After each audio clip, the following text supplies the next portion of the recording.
पाठ 18 मैं और मेरा देश। कन्हैया लाल मिश्र प्रभाकर द्वारा लिखित इस पाठ में लेखक ने ये बताने की चेष्टा की है कि देशवासियों के अच्छे या बुरे आचरण का देश पर बहुत प्रभाव पड़ता है। जिस प्रकार देशवासियों के अच्छे आचरण से देश का गौरव बढ़ता है, वहीं दूसरी ओर बुरे कार्य तथा बुरे आचरण से देश की गरिमा को ठेस लगती है। हमारे देश के महान संत स्वामी रामतीर्थ एक बार जापान गए।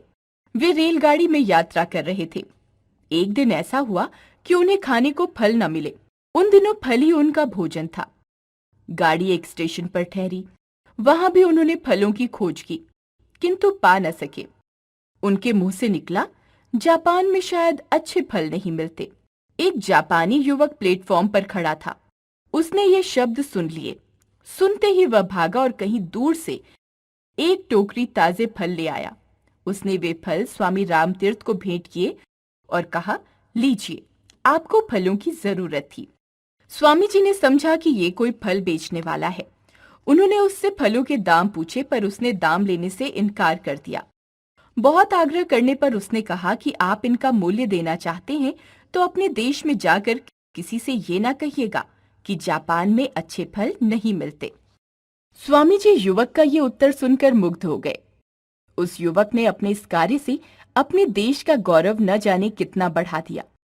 इस गौरव की ऊंचाई का अनुमान दूसरी घटना सुनकर ही पूरी तरह लगाया जा सकता है। किसी देश का युवक जापान में शिक्षा लेने आया। एक दिन वह सरकारी पुस्तकालय से कोई पुस्तक पढ़ने के लिए लाया। उस पुस्तक में कुछ दुर्लभ चित्र थे। उन चित्रों को उस युवक ने पुस्तक में से निकाल लिया और पुस्तक वापस कर दी। किसी जापानी विद्यार्थी ने उसे देख लिया और पुस्तकालय को इसकी सूचना दे दी। पुलिस ने तलाशी लेकर वे चित्र उस विद्यार्थी के कमरे से बरामद किए और उस विद्यार्थी को जापान से निकाल दिया गया।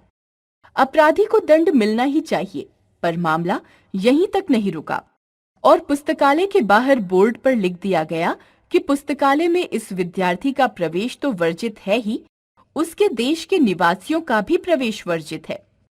जहां एक युवक ने अपने देश का सिर ऊंचा किया था, वहीं दूसरे युवक ने अपने काम से अपने देश के मस्तक पर कलंक का ऐसा टीका लगाया जो न जाने कितने वर्षों तक संसार की आंखों में उसे लांछित करता रहा।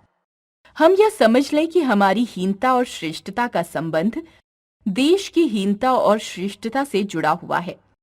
जब हम कोई हीन या बुरा काम करते हैं तो हमारे माथे पर ही कलंक का टीका नहीं लगता, बल्कि हमारे देश का सिर भी नीचा होता है और उसकी प्रतिष्ठा गिरती है।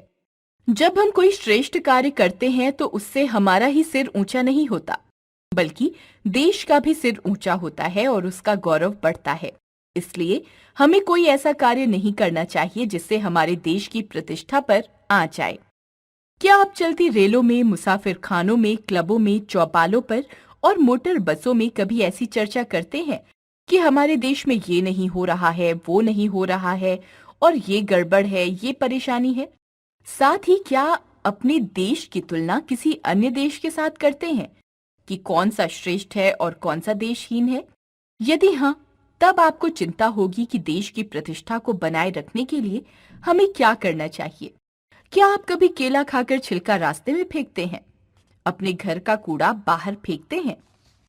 अपशब्दों का प्रयोग करते हैं? इधर की उधर, उधर की इधर लगाते हैं? अपने घर, दफ्तर, गली को गंदा रखते हैं? होटलों, धर्मशालाओं में या दूसरे स्थानों में जीनों के कोनों में थूकते हैं? उत्सवों, मेलों, रेलों और खेलों में ठेलम ठेल करते हैं? निमंत्रित होने पर विलंब से पहुंचते हैं? वचन देकर भी घर आने वालों से समय पर नहीं मिलते और इसी तरह शिष्ट व्यवहार के विरुद्ध आचरण करते हैं? यदि आपका उत्तर हाँ है तो आपके द्वारा देश के सम्मान को भयंकर आघात लग रहा है और राष्ट्रीय संस्कृति को गहरी चोट पहुंच रही है। यदि आपका उत्तर नहीं है तो आपके द्वारा देश का सम्मान बढ़ेगा और संस्कृति भी सुरक्षित रहेगी। कन्हैया लाल मिश्र प्रभाकर।